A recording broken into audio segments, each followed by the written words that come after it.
De nuevo con ustedes, 5 minutos con la Resistencia, segunda parte de hoy, viernes 7 de agosto del 2020. Mis invitados, el dirigente de la Resistencia, Jorge Eliezer Ebrard, y el que se encuentra en Colombia, exiliado en Colombia, y el doctor Chelvis Cabeza, quien se encuentra en Washington, D.C.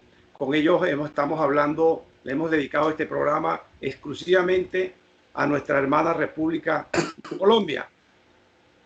Esta es la segunda parte. La pregunta para ustedes, compañeros.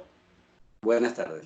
Nos corresponde a los venezolanos y a los colombianos.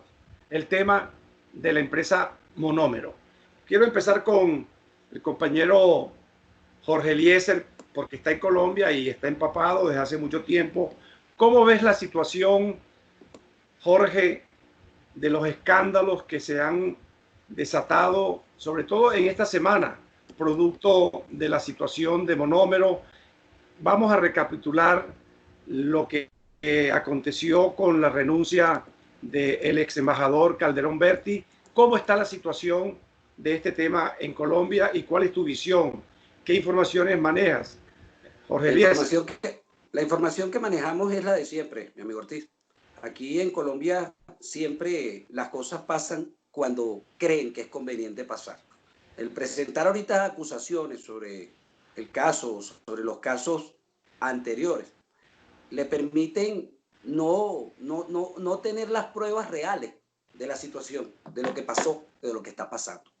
Yo creo que más que haber un caso aquí presentado, tiene que llevarse al punto de que podemos trabajar con impunidad y acusar solamente a quien nos convenga acusar. Pero realmente no podemos presentar un cargo en el momento justo cuando hay que presentarlo. En cuanto al caso del amigo Calderón Berti, el cual fue ex embajador de Venezuela en Colombia, con el cual nunca he tenido ningún tipo de acercamiento, pero difiere de mi consentimiento, y espero que esto lo tomes como rasgo personal, ¿no? Personal, en persona, pero tienes que tomarlo como un rasgo vivencial. Vivencial porque recuérdate de que yo he estado en Colombia, y si eres un embajador en Colombia, tienes que recordar de que en muchos países latinoamericanos se han solucionado los problemas de los venezolanos. Calderón Berti, cuando estuvo aquí, nunca se duló y jamás ayudó. Te explico, Colombia tiene 2.100.000 venezolanos. No le podemos decir emigrantes, vamos a decirle desplazados, porque ellos no llegaron aquí queriendo ni sin querer, llegaron fue empujados. Y tienes que recordar de que con 2.100.000, y esto te lo quiero colocar como denuncia pública en tu canal, aquí casi el 93% de los venezolanos que habemos en Colombia carecen de documentación. Hay niños que no te estudian porque no tienen sus papeles al día. Hay hombres que no tienen cédula y el 89% no tienen pasaporte. Colombia se ha vuelto una boca de embudo para los migrantes venezolanos porque no tiene salida. Todos quedan atrapados en Colombia por falta de documentación. Yo hice en aquel entonces denuncias contra Calderón Berti y no eran denuncias, eran peticiones rogándole que agilizara, que hiciera valer su cargo, como lo hicieron en Perú, en Ecuador, en Bolivia, en Chile, y se encargara de ayudar al venezolano que estaba aquí. Te cuento que la respuesta no fue ninguna. Y ese es el único motivo que tengo por el cual no es de mi apetencia, ¿ok? El señor Calderón Berti. Del resto no tengo nada de que acusarlo, pero es mi posición. Paso al siguiente tema. No, quisiera Necesitaba desahogarme. No, me parece muy bueno y ahorita te vas a desahogar con otros temas porque tengo varias cosas que preguntarte, Jorge Eliezer, pero yo quiero que sobre el caso de Monómero y todos los escándalos que se han venido suscitando, que son públicos y son notorios, yo quisiera que Chelvis pues, nos hablara sobre su visión, sus criterios, porque yo quiero de verdad reafirmar que el presidente interino pareciera ser que se ha equivocado en todo. Porque, fíjate, estamos hablando de un ex embajador de Colombia, Calderón Berti, pero es que el actual embajador, que entiendo que es el señor Guanipa, y ahorita tú me vas a hablar de eso, Jorge, porque tienes mayor información y mayor autoridad que yo para hacerlo, porque estás allá en Colombia y estás más cerca de nuestros hermanos venezolanos. Pero la pregunta es, Shelby, la misma. Pero, ¿qué tú crees con la experiencia que tú tienes, y es mucha, que está pasando en Monómero? Bueno, Monómero es una empresa que fue una tacita de oro en su creación. En su época. Y se mantuvo por muchos años. Yo fui director de gabinete de energía y minas y muy poca gente conocía esa empresa. Muchos empleados de PDVSA no conocían esa empresa. Y era una empresa de Colombia y de Venezuela entre los dos. Capital un producto interesante como es el urea, y crearon hasta una compañía de transporte a nivel internacional para exportar sus productos, y era muy prometedora, con mucho futuro. Todo fue cuando llegó Chávez. Chávez, como no sabía de estrategias, ni de relaciones internacionales, ni de acuerdos entre empresas entre dos estados, le compró las acciones y la hizo venezolana. Nada más. Ahí empezó ya un hecho de corrupción gradualmente. Pero conociendo lo que está pasando en Venezuela, que fue el legado que nos ha dejado la revolución, en Venezuela todo el mundo roba. Es increíble. Tenemos eso, tenemos ahorita otro que me dejó Lelo, supuestamente, ojalá que ellos desmientan o digan al respecto, que el negocio de las máquinas chinas para votar le va a quedar 60 millones supuestamente a dos venezolanos, a Vladimir Villegas y a Simón Jiménez. Eso es lo que se lee. Ese es por el lado del gobierno, otra estafa. Pero por el lado de este caballero que prácticamente ha dejado la Guaira mal parada. Yo nací en Caracas, pero mi familia vive en La Guaira. Yo estudié mucho tiempo en el extranjero, pero mi juventud y mis amigos son guaireños. Yo soy guaireño. Y los dos guaireños que han llegado a posiciones importantes, que es Gladys Requena y Guairo, son pésimos los dos, pero malísimos. Entonces, ¿cómo es posible que Guairo nombre una directiva cuestionada? Esta señora fue al Parlamento y no dijo nada. Todos saben que están sacando por ser una empresa muy rentable. Y eso es un desastre, eso es un robo, eso es una piñata. Igual que Citgo, ya reportaron que ha bajado las ventas.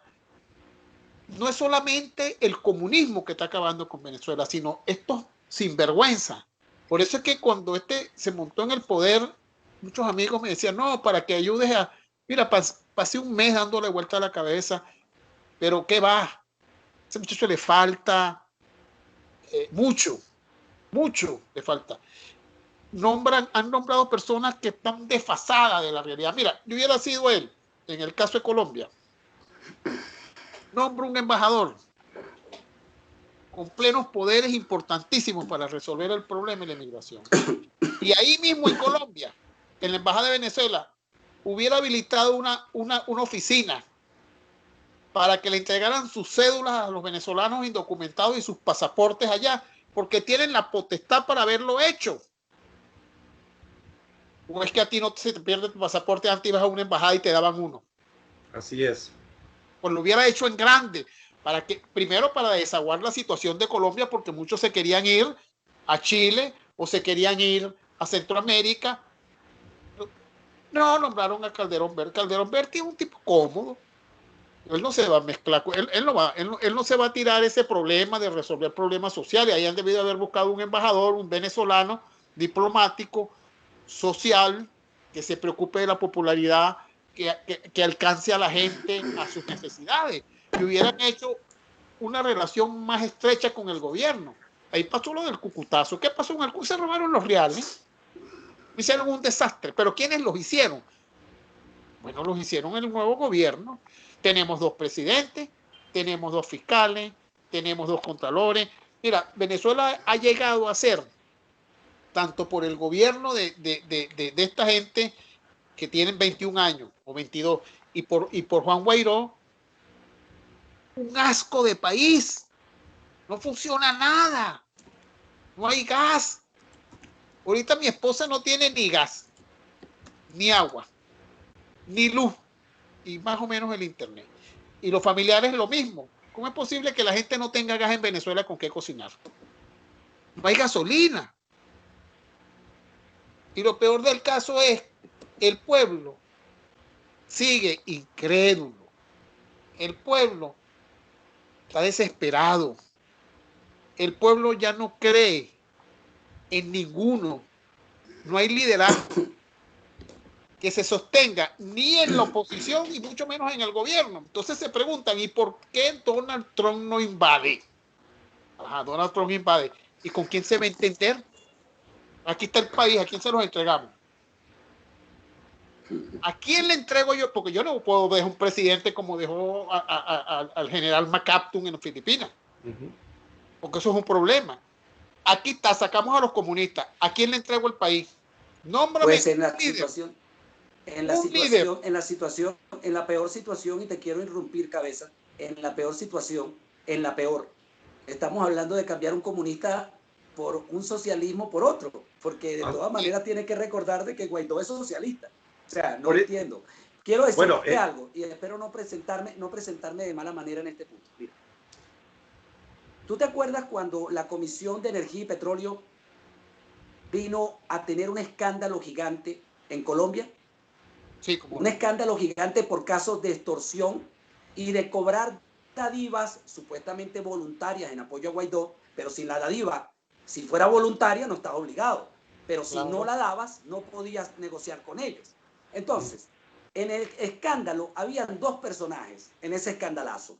Tomás Guanipa y otro diplomático, diputado de Venezuela, parlamentario venezolano. Lo increíble es que después del escándalo, Guaidó nombra a Guanipa como embajador. Entonces, la pregunta mía es la siguiente. Si nos falta dar más la cara y tener más cara de tabla, yo creí que yo había visto todo en los comunistas, socialistas, esto del régimen en Venezuela. Pero el ver una supuesta derecha, que realmente es izquierda de centro, ser más descarado que estos descarados, es increíble. Por lo menos yo le hice una pregunta a un comunicador que él me estaba entrevistando a mí. Yo decidí hacerle una pregunta yo a él, en defensa él de Guaidó. Le dije que dime una sola cosa que Guaidó haya hecho o haya cumplido. ¡Una! Y ahí se alargó el silencio. Ahora, pero hablemos del Cucutazo, porque es bueno recordar toda la actitud errática, pero yo diría más que errática, planificada, porque esto que estamos nosotros aquí conversando, se ha conversado en infinidades de medios de comunicación. Hace 6 meses, la gente todavía estaba esperanzada en que Juan Guaidó, como presidente interino, podía dar el traste para la liberación de Venezuela. Y hoy lo que recogemos son escándalos tras escándalos. ¿Qué ha pasado con el juicio, Jorge Eliezer, del tema del Cucutazo? ¿Qué has investigado tú o qué están haciendo los venezolanos que se encuentran allá para que los tribunales donde reposan ese expediente lo aceleren y sentencien a los culpables? Mira, el problema que tenemos aquí con esta situación, aunque sé que parte de tu equipo también está habilitando una cantidad de documentos, y el de nosotros también, por aparte de crear presiones y sacarlos por los medios, tienes que recordar de que hay un pequeño desafío allí, el desafío de seguridad de Estado. Explico, seguridad personal, seguridad de asociación. Tú recuerdas de que yo, por estar, entre comillas, y espero que Cabeza tenga esta información, por estar levantando la voz en contra de los desalojos en Colombia, toqué sin querer los intereses de ese mismo diputado de Guanipa, lo cual conllevó a que un venezolano que estaba siendo rescatado por ellos y le estaban dando hasta dónde dormir, me denunciara por la fiscalía y me denunciara con cargos a favor de la dictadura y en contra mío. Si no sabes eso, cabeza. Me denunciaron aquí como un aniquilador del régimen, ¿okay? Como si fuera un pecado enfrentarme a la dictadura, aquí en Colombia, en territorio de libertad. ¿Okay? Escucha. Entonces, cuando tocamos el tema del cucutazo es más delicado, porque tienes que recordar que esas personas que se encuentran asimiladas en la embajada de Venezuela en Colombia son los mismos del cucutazo. Entonces, si tenemos personas a las cuales ya se les presenta, se les da un precedente, ¿okay?, de malversación, robo, hurto, X, y tienen denuncias formales, ¿cómo puede Guaidó promoverlos a continuar con cargos si no es una manera de premiar la corrupción? ¿Y qué fue lo que vivimos en Venezuela? ¿Qué hacía Diosdado? ¿Qué hacía Maduro?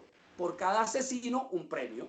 Por cada corrupto, un premio. Por cada ladrón, un igual. premio. Hacen lo mismo. Trabajando igual. Es la misma política, solo que con un color de corbata diferente. Pero los dos son comunistas, los dos son socialistas.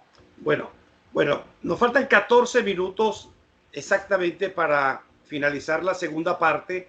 Intentemos entonces dedicarle esos 14 minutos a las propuestas para ver si podemos desde la Voz Libertaria de Venezuela, con 5 minutos de resistencia, ir permitiéndole a todo ese venezolano que se siente frustrado por esa gran mentira que representa este presidente interino y toda su comparsa de ese G4, que no es otra cosa que partidos cascarones vacíos, pero que están representados por dirigentes corruptísimos tanto que pasaríamos horas y horas sacándole los antecedentes prácticamente penales. Y me refiero a Ramos Ayú, bueno, dígame usted, Manuel Rosales, que es uno de los que está liderando el chanchullo de monómeros. Pero es que tenemos a Julio Borges viviendo como un gran pachaya en Colombia, el gran famoso canciller de Guaidó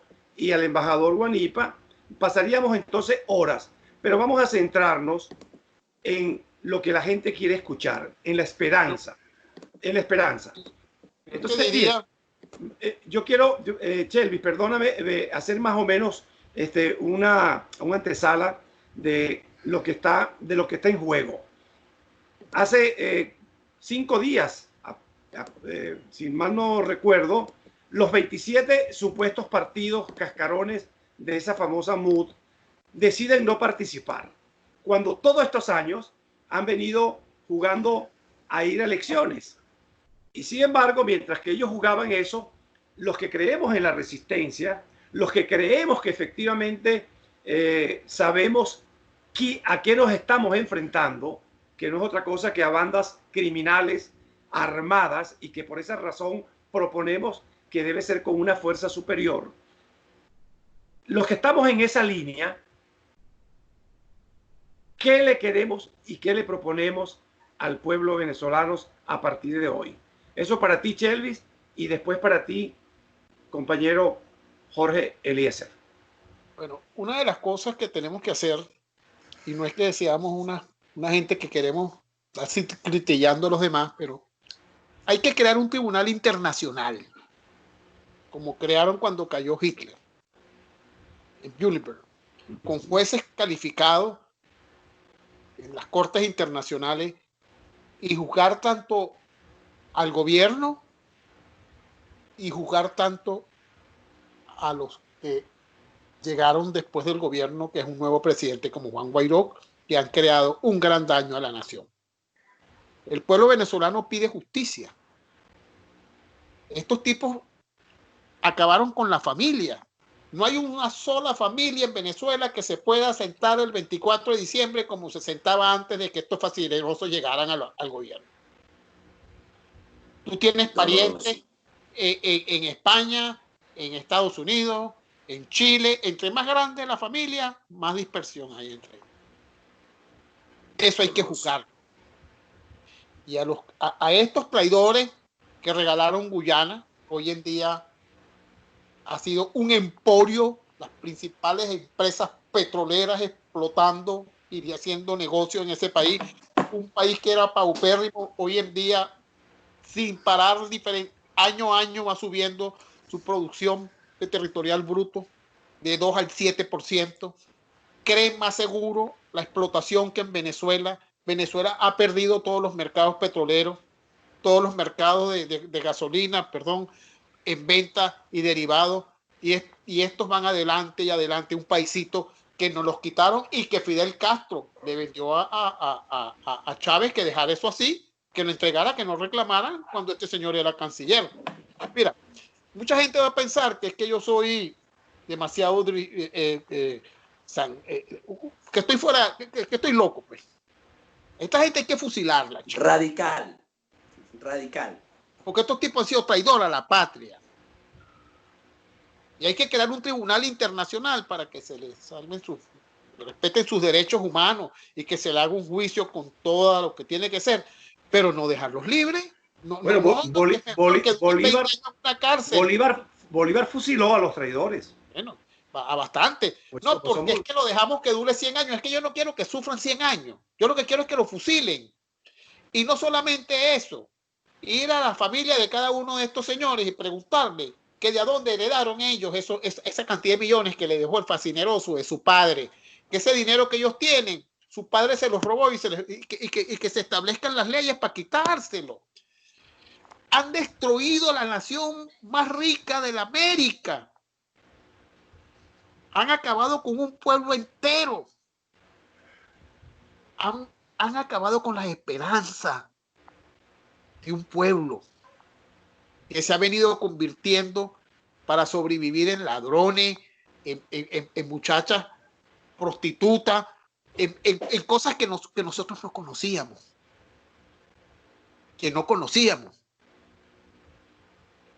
Sin gasolina, sin los servicios públicos, sin hospitales. ¿Cómo es posible que este cretino no le dirija una carta, chico, a los familiares de los médicos que se están muriendo? Hoy se murieron 4 médicos en Maracay.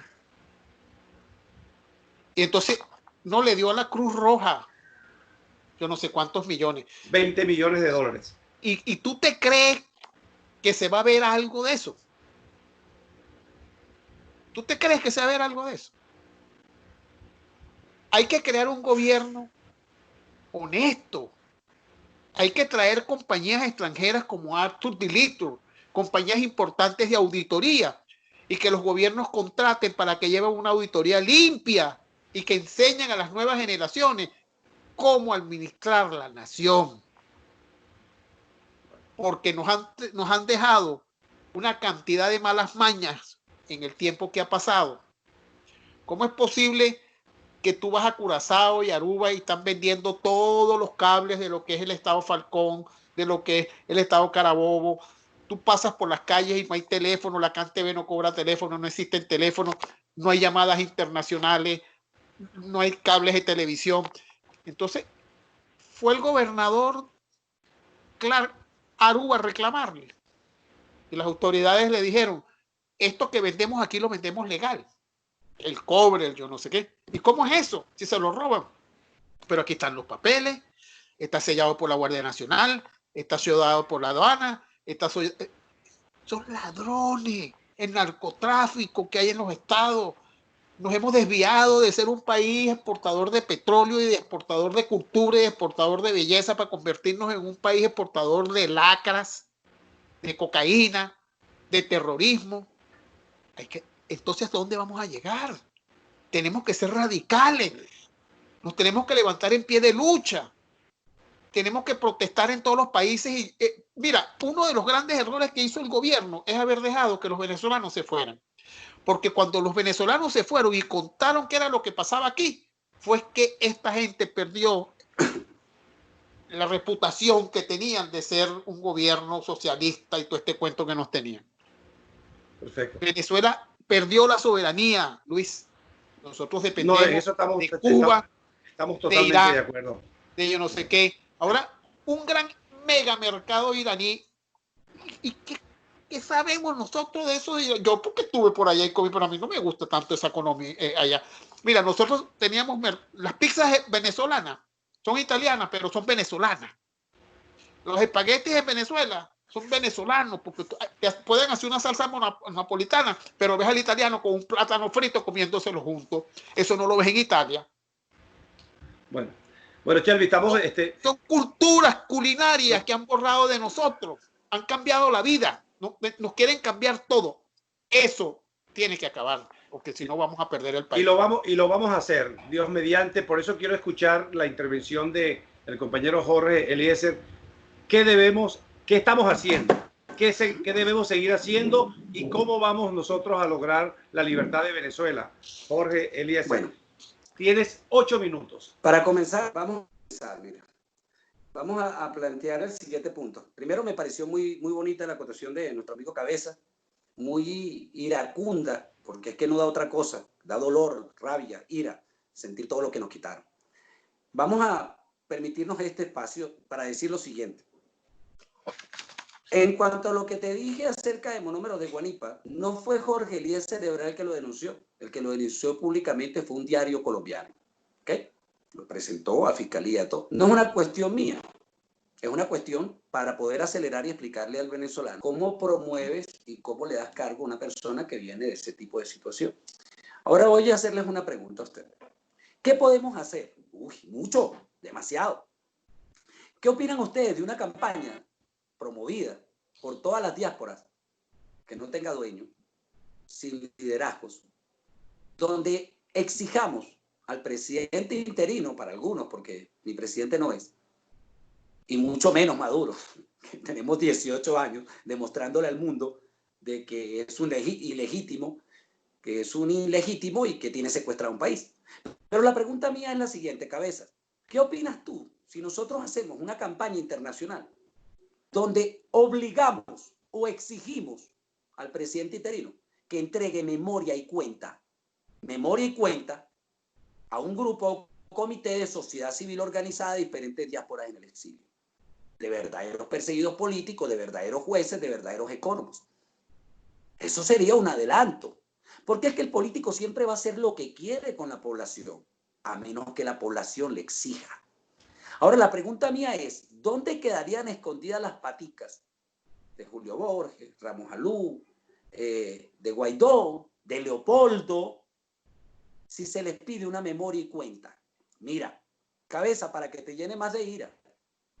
Hace 1 año, 8 meses, casi 2 años, si me falla la memoria, yo estuve exigiéndole al presidente interino Juan Guaidó, por medio de unas amigas enfermeras que trabajan en un buen grupo de resistencia, enfermería dentro de Venezuela, que dieron un aporte económico para unos trasplantes de médula de unos niños que estaban en emergencia en Venezuela. Menos del 0,3% de lo que recibía Guaidó a través de monómeros o a través de cinco hubiera salvado la vida de estos niños. Y para el día de hoy, para que te dé dolor, Cabezas, ninguno de esos niños está con vida, porque le dio la espalda a ellos. El presidente interino Juan Guaidó es un presidente que no le atañen los dolores ni los problemas de la población, estén en el país que estén del mundo. Él no tiene que ver con los problemas, él tiene que ver con ranking, escandalazos que le vuelvan a subir. ¿Por qué le voy a explicar esto, venezolanos? Es más rentable negociar con un interino que si Venezuela tuviera un presidente real y tuviéramos fuera el comunismo y la dictadura de allá. ¿Por qué? Porque son acuerdos, son negocios, son transparencias, hermano. Usted negocia con un interino cualquier acuerdo y él no tiene que presentarle una factura, una memoria en cuenta. Es sencillo. Por eso es que todo el mundo quiere negociación consigo y todo el mundo quería negociación, porque todo el mundo quiere robar algo. Mire, por lo menos si estamos hablando de libertad y de derecho internacional, respóndame los dos como venezolanos. ¿Quién coño le hace responsabilizarse en Portugal y en Dubái de los cargamentos de oro venezolanos sacados por una dictadura? Nadie. ¿Por qué? Porque todo lo que le roben a la mujer más bella de América, que es Venezuela, no importa, porque en este momento no tiene esposo y no tiene papá, chico. Nos pueden robar, nos pueden cercenar, nos pueden cuartear nuestros derechos. Internacionalmente nos están acabando. Y todos los mandatarios hacen así. No, sí, pobre Venezuela, pero va a valer las leyes internacionales, por lo menos en tu país. ¿Me estás entendiendo? Ese es el odio mío. Lo que no quería era llegar a este nivel que siempre llego, Ortiz, cuando hablan de Venezuela. Eso es, lo que hay aquí es un acuerdo internacional para saquear un país. Es una mujer bella en un barrio, ebria de comunismo con las piernas abiertas para ser violentada y abusada por todo tirano que quiera. Y todos los países del mundo y los grandes mandatarios lo han hecho. ¿Cómo podemos hacer un cambio? Yo no voy a hablar solamente del dolor y la rechera que tengo.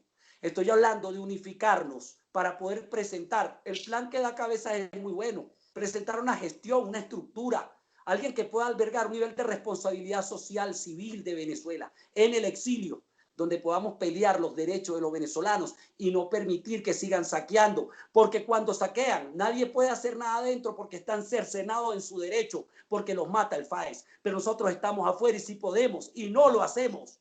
Las cosas que se roban de Venezuela van para afuera del país y nosotros los que estamos afuera estamos permitiendo que se comercie con los venezolanos. Es mentira, cabeza. Ese es el dolor y la rechera que tiene cabeza. Entonces, lo que sí podemos hacer es armar una diáspora, una verdadera diáspora. El problema que hay que en la diáspora es el protagonismo. Si tú eres amigo mío, no trato a Abdel Naimer. Si Abdel Naimer es amigo mío, no puedo tratar con aquella señora. Aquella señora no me deja tratar a este. Todo es un grupo, un grupito. Aquí no tiene que haber grupos, hermano. Venezolanos. Hay que darle palo a alguien. Entre todos le damos palo. Esa es la posición que tenemos que tomar. En Donald Trump es el único sitio donde veo todas las diásporas venezolanas. Parece que por fin estamos de acuerdo todos en que tenemos, claro, ¿por qué? Por miedo. Porque sabemos que si Donald Trump pierde, ninguno de nosotros va a tener dónde coño esconderse a nivel mundial, porque va a caer la democracia en el mundo. Entonces ahí sí todos nos unimos a apoyar a Trump, pero también unámonos a defender los derechos de los patrimonios venezolanos que están saqueando para el exterior, porque nosotros estamos en el exterior. ¿Me entiendes? Bueno, se nos ha acabado el tiempo y yo te tomo la palabra y estoy en acuerdo absoluto. Precisamente este espacio Voz Libertaria de Venezuela, si tiene claridad para su rol, el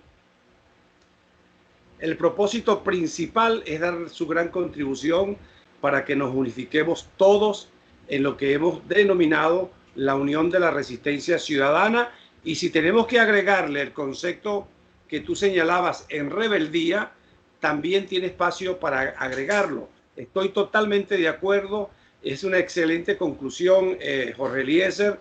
Tenemos que remar todos hacia allá porque es la única forma que tenemos de derrotar a esas bandas delincuenciales que representa Maduro y a las otras bandas de estos opositores falsos que han salido tan ladrones como ladrones son los chavistas.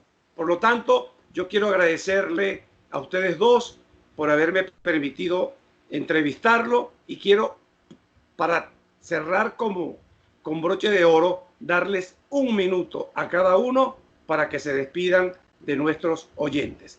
Jorge Eliezer. Bueno, primero para despedirme, quiero agradecerte el programa. Quiero agradecerte la oportunidad de hablar y de expresar lo que sentimos como dolientes, porque la palabra es dolientes. El segundo, hacerle un llamado de atención a las diásporas, que comenzar a entender de que el enemigo es la dictadura. Y mientras viven odiándose entre ellos, peleándose protagonismo no sé de qué, porque todavía no hemos sacado la dictadura, dejamos que el régimen esté allá, limándose las uñas, torturando a nuestros hermanos, torturándolos. Son torturas reales. Vivir con hambre, como lo dijo mi amigo Cabeza, sin gas, sin gasolina, sin agua, sin luz, no es normal. Pero la pregunta es la siguiente: ¿qué podemos hacer? Todo el que quiera, súmese a hacer una campaña. Una campaña, dos puntos importantes. El primero, memoria y cuenta. Memoria y cuenta del itinerato, del interino, que entregue memoria y cuenta de lo que han recibido. Y el segundo, una campaña internacional para apoyar a Donald Trump, ¿ok? Pero también tiene que haber una campaña internacional para que valoremos y no permitamos que sigan saqueando Venezuela, ya que nosotros estamos en el exilio. Y si nosotros estamos afuera, todo lo que se roban de Venezuela lo compran países afuera. Nosotros debemos ser veedores, luchadores y defensores de la propiedad privada de Venezuela, porque le pertenece al país. Mi cariño para ustedes. Gracias, Jorge. Chelvis, para que te despidas. Estoy totalmente de acuerdo contigo, mi buen amigo, y apoyaría una campaña a nivel internacional para salvaguardar una serie de actividades que se llevan por intereses de otros gobiernos. Pero gracias. también llamaría a que hacernos presentes ante los organismos internacionales, las cortes internacionales, y exigirle que tomen decisiones jurídicas en una serie de barbaridades que han hecho contra ciudadanos venezolanos en las cárceles, a decirle a la señora Bachelet que se mueva un poquito más y que se haga presente, y sobre todo llamar a la población venezolana que no se le puede tener miedo al gobierno porque nosotros somos más, que cuando estemos en una manifestación y se vaya a llevar a la policía 2 a 3, siendo ellos 40 y nosotros 5.000, no permitírselo. Debemos de sacar valor y valentía porque este es un pueblo valiente. Lo que pasa es que los han tenido distraídos con la comida y con las cosas que nos faltan, y la gente vive pendiente a ver qué es lo que vas a llevar para tu casa. Pero lo más importante es lo que tú acabas de decir. Tenemos que apoyar a Donald Trump para que gane las elecciones, porque si Donald Trump no gana las elecciones, sí es verdad que la cuesta se nos pone arriba para volver a ser un país independiente o tener las esperanzas de que estos señores se vayan y nosotros construir una buena Venezuela con gente proba, con una población decente que está callada, dolorida, martirizada, y salir de estos señores. Bueno, muchas gracias, Shelby. Muchísimas gracias, Jorge Eliezer. Espero tener. ¿Puedo hacerle una pregunta a tu audiencia, Ortiz? Sí, pero muy rápido porque ya estamos llegando a 40 minutos y después nos va a quedar. Yo quiero preguntarle a todos los venezolanos, a los que van a ver este programa, si a ustedes les parece justo que 18 años de lucha, miles de venezolanos en el exilio perseguidos por la dictadura, madres acosadas y amedrentadas por perseguir a sus hijos, miles de venezolanos muertos por luchar contra la dictadura y otros héroes mucho más grandes, valga la pena tirar al piso todo eso. Y le aclaro al venezolano, fue hecho para demostrar a nivel internacional que el régimen es un comunista, asesino, ilegítimo y narcotraficante. Si aceptamos elecciones dentro de Venezuela, estamos burlándonos de todos los sacrificios que han hecho millones de venezolanos.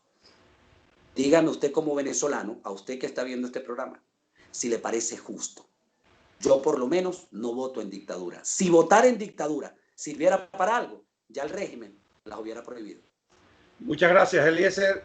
Espero tenerlos pronto de nuevo en 5 minutos con la Resistencia. Gracias y será hasta la próxima.